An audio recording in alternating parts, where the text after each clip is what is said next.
ഈ വീഡിയോയിൽ നമ്മൾ മന്ദരോഗം അഥവാ ഫൈലേറിയൽ ലിംഫെഡിമയ്ക്കായുള്ള ബാൻഡേജിങ്ങിനെ കുറിച്ചാണ് പരിചയപ്പെടാൻ പോകുന്നത്. സാധാരണയായി 6, 8, 10, 12, 15 സെന്റിമീറ്റർ വരെയുള്ള വിവിധ വലുപ്പത്തിലുള്ള ബാൻഡേജുകളാണ് ഉള്ളത്. സാധാരണയായി കാലുകൾക്ക് 10, 12, 15 സെന്റിമീറ്റർ വരെയുള്ള ബാൻഡേജുകൾ ഉപയോഗിക്കുന്നു. കാൽവീക്കത്തിന്റെ അളവിനെയും വ്യാപ്തിയെയും അടിസ്ഥാനമാക്കി വ്യത്യസ്ത വലുപ്പത്തിലുള്ള ബാൻഡേജുകൾ ഉപയോഗിക്കാം.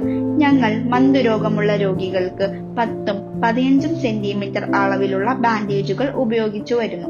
ആവശ്യമായ വസ്തുക്കൾ short stretch bandage, elastic, Micropore tape എന്നിവയാണ്. ആദ്യം ബാൻഡേജ് കാൽപാദത്തിൽ വയ്ക്കുകയും ചുരുട്ടിയ ബാൻഡേജ് 8 എന്ന സംഖ്യയുടെ ആകൃതിയിൽ കാലിൽ ചുറ്റുകയും ചെയ്യുക.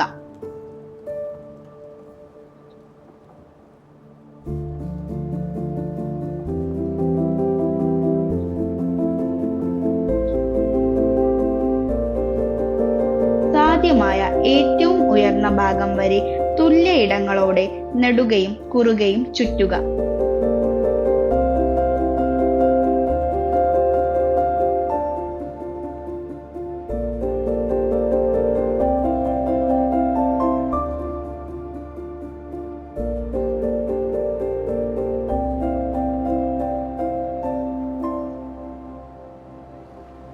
ശേഷം മൈക്രോപോർ ടേപ്പ് അല്ലെങ്കിൽ ഇലാസ്റ്റിക് ഗ്രിപ്പ് ഉപയോഗിച്ച് ഒട്ടിക്കുക.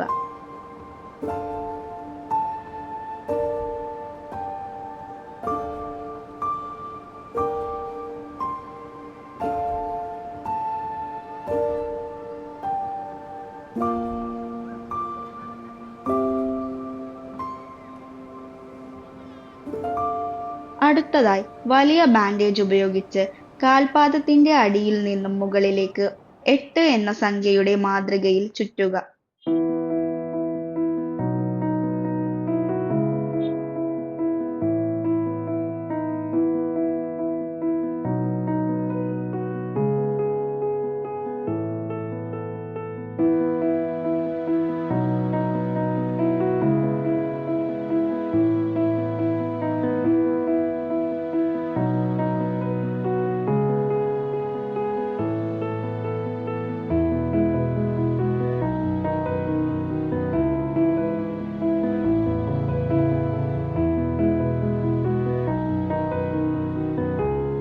അതിനുശേഷം ബാൻഡേജിന്റെ അറ്റത്ത് മൈക്രോപോർ ടേപ്പ് അല്ലെങ്കിൽ ഇലാസ്റ്റിക് ഗ്രിപ്പ് വെച്ച് ഒട്ടിക്കുക.